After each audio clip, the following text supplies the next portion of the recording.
그의 존재만으로도 병사들은 든든한 힘을 얻었다. 그 옆에는 태무진의 어린 시절부터 함께했던 쿠빌라이가 있었다. 쿠빌라이는 태무진의 곁에서 늘 강인함을 보여준 존재였다. 그의 강철 같은 의지와 끈기는 적군의 방어선을 돌파할 때마다 빛을 발했다. 쿠빌라이는 강렬한 전투의 선봉에 섰고 그의 일격은 적의 갑옷을 순식간에 찢어냈다. 쿠빌라이의 용맹함과 의지는 태무진에게 있어 단단한 기둥과 같았다. 이들 5명은 태무진의 사방을 지키는 불멸의 전사들, 그의 사구라 불리는 존재들이었다. 그들은 태무진의 지시 없이도 서로의 움직임을 파악하고 하나의 몸처럼 전장에서 움직였다. 적이 그들 중 한 명을 쓰러뜨린다는 것은 불가능에 가까웠다. 이들은 태무진의 칼과 방패이자 그의 전략을 완성시키는 핵심이었다. 그러나 태무진의 자신감은 여기서 멈추지 않았다. 그의 곁에는 또 다른 강력한 전사들이 있었다. 보르추, 그와의 우정은 누구보다도 깊었다. 보르추는 태무진이 초원에서 처음 힘을 모을 때부터 그의 곁에 있었고 언제나 그에게 헌신적인 충성을 바쳤다. 보르추는 태무진의 결정을 누구보다도 존중하며 그의 방패가 되어 전장의 최전방에서 싸웠다. 그의 용맹함은 적들을 떨게 했고 그의 맹렬한 투지는 아군의 사기를 북돋았다. 무칼리는 강인한 힘과 뛰어난 전술로 적들을 제압했다. 그의 전략적 통찰력은 태무진의 계획을 더욱 정교하게 만들었으며 그의 칼은 적진의 심장을 겨누었다. 무칼리는 언제나 태무진의 옆에서 그의 방패이자 창이 되었다.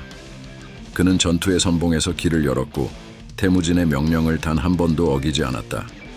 칠라오는 거친 돌풍과도 같은 인물이었다. 그의 힘은 전장에서 누구도 당해낼 수 없었고 그가 휘두르는 도끼는 적의 방어를 단번에 부셔버렸다. 칠라온의 공격은 늘 치명적이었다. 그의 투지는 적들에게 두려움 그 자체였다. 그가 전투에 나설 때마다 적들은 뒤로 물러섰고 그의 진군은 멈추지 않았다. 보로쿨은 지략과 지휘력에서 누구에게도 뒤지지 않았다. 그는 태무진이 필요할 때마다 현명한 조언을 아끼지 않았으며 그의 전략적 감각은 태무진의 전투를 보다 유리하게 만들었다. 보로쿨은 전장에서 흔들리지 않는 중심과 같았고 그의 판단은 늘 태무진의 승리를 가져왔다. 이 모든 이들이 있었기에 태무진은 두렵지 않았다. 그들이 있는 한 그는 어떠한 적도 두려워하지 않았다. 그가 내딛는 발걸음은 언제나 자신감으로 가득 찼고 그가 지휘하는 군대는 언제나 그와 함께 불굴의 투지를 발휘했다. 자무카와 옹칸이 손을 잡아 자신을 공격한다 해도 그는 그들에게 쉽게 무너지지 않을 것이었다. 태무진은 자신의 옆에 있는 이들을 바라보며 천천히 미소 지었다. 나는 혼자가 아니다. 너희가 나와 함께하는 한 그 누구도 나를 꺾을 수 없다. 그의 목소리는 낮지만 그 안에는 절대적인 확신과 결의가 담겨 있었다. 그대들 나의 네 마리 개는 그곳에 가라고 하면 그곳에 있는 돌이라도 부수고 공격하라 하면 바위라도 치며 흰 돌을 부수고 깊은 물을 말렸다. 그는 천천히 손을 들어 병사들을 향해 외쳤다. 이 전쟁은 우리에게 더 큰 승리를 안겨줄 것이다. 자무카와 옹칸이 나를 두려워한다면 그들의 두려움을 더욱 커지게 만들겠다. 그들이 나의 이름을 속삭일 때마다 그들의 가슴 속에 공포가 뿌리 내리도록 하겠다. 병사들은 칼을 높이 들어 올리고 태무진의 이름을 외치기 시작했다. 함성이 초원을 가득 메웠다. 그 함성 속에서 태무진은 하늘을 올려다보았다. 그의 눈빛은 더욱 단단해졌고 그의 마음속에는 결코 꺾이지 않는 불길이 타오르고 있었다. 옹칸, 자무카, 이제 우리가 마주할 때다. 태무진은 천천히 속삭였다. 내가 이 전장에서 너희에게 초원의 주인이 누구인지, 너희의 운명이 어떻게 끝날지를 보여주겠다. 그의 말이 끝나기 무섭게 병사들은 일제히 함성을 터뜨렸다. 초원의 바람은 그 함성을 타고 넓게 퍼져나갔다. 그리고 그 중심에 서 있는 태무진은 단 한순간도 흔들림 없이 곧게 서 있었다. 그와 함께하는 충직한 전사들이 있는 한 그는 결코 쓰러지지 않을 것이다. 29장 달란 네무르케스 전투. 폭우가 몰아치는 몽골 초원의 밤하늘은 잿빛 구름으로 뒤덮여 있었다. 하늘에서 내리는 빗줄기는 군졸들의 갑옷을 타고 흘러내리며 바닥에 진흙 웅덩이를 만들었다. 사방에서 퍼지는 전투의 함성은 거친 바람에 휘말려 흩어졌다가 다시 요란하게 되살아났다. 전장 한가운데 서 있는 태무진의 모습은 마치 폭풍의 중심에 선 거대한 바위와도 같았다. 그의 얼굴은 비에 젖어 어두운 빛을 띠었고 그가 지휘하는 군대의 움직임은 한치의 오차도 없는 기계처럼 정교했다. 태무진의 눈은 멀리 타타르족의 진영을 향해 날카롭게 빛났다. 불길이 오르는 타타르족의 진영은 이리저리 흩어진 병사들로 가득했다. 일부는 급히 방어진을 재정비하려고 했으나 몽골 군대의 기세에 눌려 제대로 대응하지 못한 채 우왕좌왕할 뿐이었다. 타타르 병사들의 표정에는 두려움과 혼란이 뒤섞여 있었다. 그들이 바라보는 몽골 군대는 어둠 속에서 나타난 유령처럼 물안개를 뚫고 나타나 신속히 적을 덮쳤다. 보르추는 태무진 옆에 서서 그의 머리 위로 양털 담요를 씌워주고 있었다. 거친 빗줄기가 태무진의 어깨에 떨어질 때마다 그는 말없이 담요를 올려 태무진을 감쌌다. 보르추의 손은 비에 젖어 차가웠지만 그의 눈은 불타오르는 전장의 불빛을 바라보며 더욱 뜨겁게 이글거렸다. 태무진은 눈앞의 전장을 가로질러 싸우는 그의 장수들의 움직임을 예리하게 관찰하고 있었다. 칸, 젤메가 전방에서 적의 주력을 붕괴시키고 있습니다. 보르쿨의 부대도 좌익에서 적의 측면을 성공적으로 제압했습니다. 이대로 밀어붙이면 완전 포위가 가능할 것입니다. 보르추가 나지막이 보고했다. 태무진의 입가에 희미한 미소가 떠올랐다. 그의 장수들은 모두 자신의 위치에서 최선을 다하고 있었다. 젤메는 이미 적의 방어선을 뚫고 타타르족의 중심으로 깊숙이 파고들고 있었다. 그의 검은 비를 타고 흐르는 피에 젖어 붉은색을 띠고 있었다. 젤메는 암흑검법의 비밀스러운 움직임을 구사하며 검광참을 날렸다. 검 끝에서 발산된 검광이 어두운 밤하늘을 잠시 환하게 비추더니 적의 눈을 혼란시키며 순식간에 여러 명의 타타르 병사를 베어냈다. 적들은 방향을 잃고 비틀거리다가 젤메의 검에 목숨을 잃었다. 겁먹은 자들이다. 젤메가 속삭였다. 그의 목소리는 빗소리에 묻혀 들리지 않았지만 얼굴에 드리운 미소는 사라지지 않았다. 그는 암흑검법의 두 번째 기술인 무형검을 발동했다. 그 순간 젤메의 몸은 안개처럼 흔적 없이 사라졌고 그의 검은 공중에 떠 있는 것처럼 보였다. 적들은 그가 사라진 자리만을 쳐다보다가 검은 그림자처럼 날아드는 칼날에 속수무책으로 당하고 말았다. 무형검은 그의 움직임을 보이지 않게 하여 적의 방어를 무력화시키는 기술이었다. 한편 수부타이는 타타르족의 후방을 교란하며 그들의 퇴로를 차단하고 있었다. 그는 연풍검법을 사용해 빠르게 움직였다. 그의 발걸음은 거의 땅을 디디지 않는 듯 가벼웠고 그의 칼은 적의 목숨을 한없이 가볍게 베어냈다. 바람처럼 움직이며 적의 시야를 교란한 후 수부타이는 허공검을 휘둘러 타타르 병사들의 가슴을 꿰뚫었다. 순식간에 적의 진영이 무너지고 혼란에 빠진 타타르 병사들은 서로의 목숨을 위해 싸우기 시작했다. 도망치려는 자는 하나도 남기지 마라. 수부타이가 외치자 그의 부하들이 포구 속을 뚫고 적의 잔당을 추격하기 시작했다. 그들이 지나가는 자리에 피와 빗물이 뒤섞여 붉은 물줄기가 흘렀다. 쿠빌라이는 높은 언덕 위에서 하늘에 화살을 쏘아 올리고 있었다. 그의 활시위가 떨릴 때마다 천공사가 하늘을 가르며 빗속을 뚫고 날아갔다. 그의 화살은 대기 속의 기운을 타고 사방으로 흩어지는 타타르족의 지휘관들을 정확하게 명중시켰다. 쿠빌라이의 눈은 결코 흔들림이 없었다. 그가 겨누는 목표물은 반드시 쓰러졌고 화살이 적의 심장을 뚫고 나오는 순간 적들의 눈빛에서 생명력이 사라지는 것을 똑똑히 볼 수 있었다. 전장의 마지막을 장식하는 것은 무칼리였다. 그는 암흑검법의 최종 기술인 혈장파를 발동하고 있었다. 검 끝에서 피처럼 붉은 기운이 응축되며 형체를 갖추더니 거대한 파동이 되어 적을 향해 폭발적으로 방출되었다. 그 충격은 땅을 울렸고 주변의 모든 생명체를 압도적인 힘으로 쓸어내렸다. 무칼리가 발동한 혈장의 파동은 거센 폭풍처럼 적의 군대를 한꺼번에 삼켜버렸다. 그의 앞에 서 있던 타타르 병사들은 공포에 찬 눈빛으로 그를 바라보다가 모두 붉은 기운에 휩쓸려 비명도 지르지 못한 채 쓰러졌다. 승리는 눈앞에 있습니다, 칸. 젤메가 피에 젖은 검을 내려놓으며 태무진에게 다가왔다. 그의 눈동자는 아직도 전투의 열기에 불타오르고 있었다. 태무진은 고개를 끄덕이며 말했다.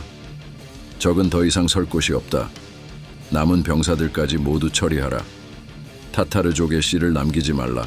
젤메의 진영에서 떨어진 곳, 빗줄기가 조금 더 거세진 전장 한복판에선 제베가 검은 피와 진흙으로 뒤범벅된 채 마치 야수처럼 적진을 휩쓸고 있었다.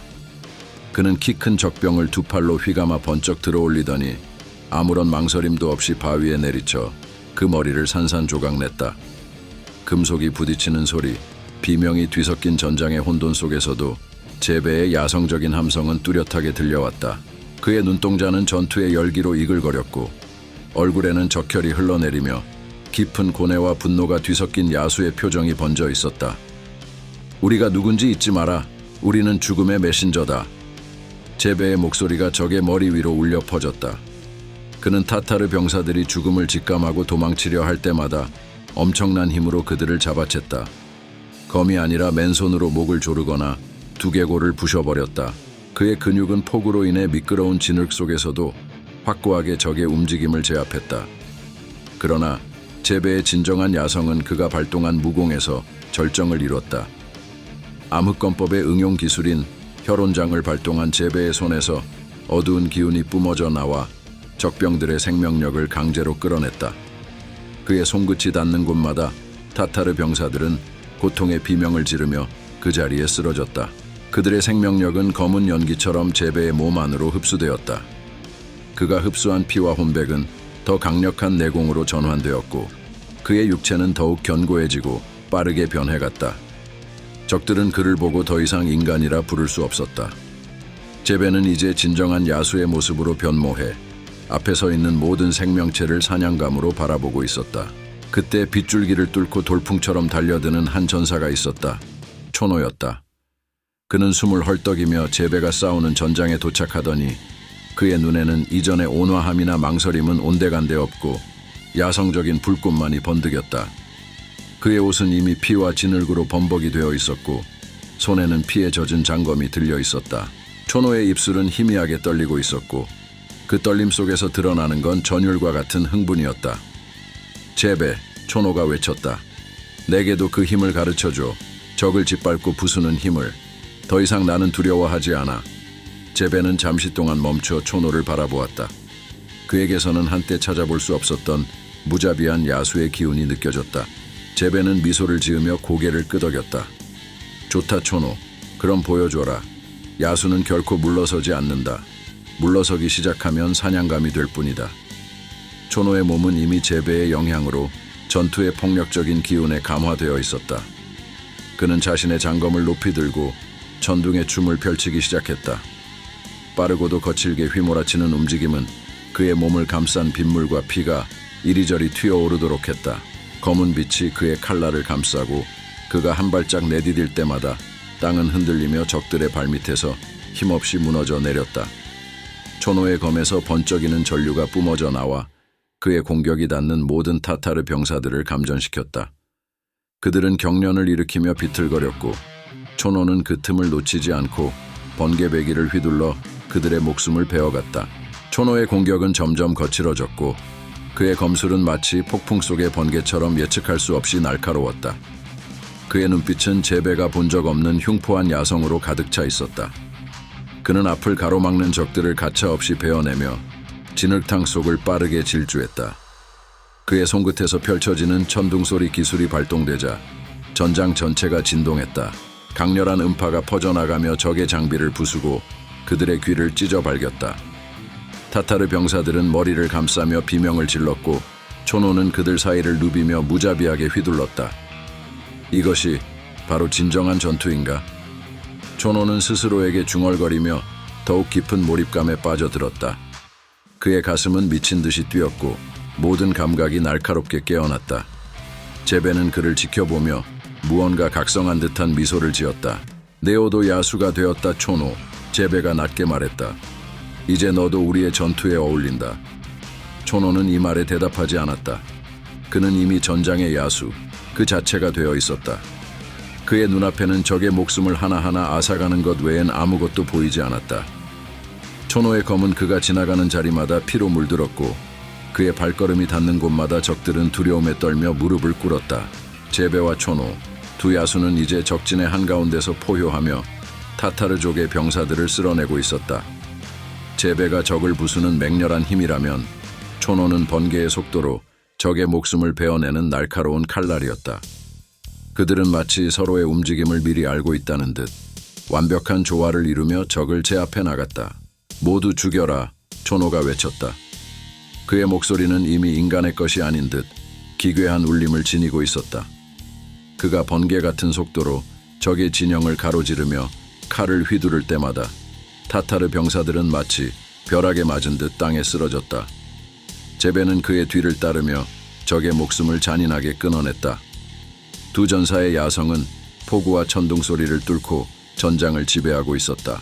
전투의 끝이 다가올 때쯤 촌호와 제베는 피로 물든 전장의 중심에 서 있었다. 그들 주위로는 쓰러진 타타르 병사들의 시체만이 널브러져 있었다. 피비린내와 빗물의 냄새가 뒤섞인 공기 속에서 두 야수는 마주보며 나지막이 숨을 골랐다. 너는 이제 진정한 전사다, 촌호. 제베가 낮게 중얼거렸다. 그의 눈은 깊은 만족감으로 반짝였다. 이제야 비로소 살아있는 것 같군. 촌호는 손에 들린 검을 바라보며 희미하게 웃었다. 그의 손가락 사이로 뚝뚝 떨어지는 피방울이 폭우 속으로 사라져갔다. 야성의 눈을 뜬 그들의 각성은 이제 시작에 불과했다. 구독과 좋아요 꾹